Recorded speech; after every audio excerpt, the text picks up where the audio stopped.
सरहप्पा को हिंदी का पहला कवि किसने माना? राहुल सांकृत्यायन ने। पुष्य या पुंड को शिव सिंह सेंगर ने अपने इतिहास ग्रंथ शिव सिंह सरोज में हिंदी का पहला कवि माना, लेकिन इस कवि का क्या है? उल्लेख मात्र है, कोई रचना उपलब्ध नहीं है।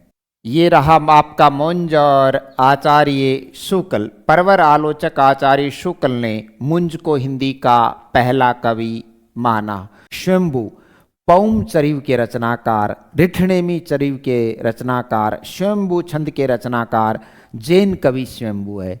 तो ये तो अपभ्रंश का कवि है जिसे रामकुमार वर्मा ने अपने हिंदी साहित्य के आलोचनात्मक इतिहास 1938 में हिंदी का पहला कवि माना है, लेकिन ये हिंदी का नहीं है। शालिभद्र सूरी को गणपति चंद्र गुप्त ने अपने हिंदी साहित्य का वैज्ञानिक इतिहास 1965 में हिंदी का पहला कवि घोषित करते हैं। शालिभद्र सूरी भी जैन कवि हैं जो कि भरतेश्वर बाहुबली रास के रचनाकार हैं।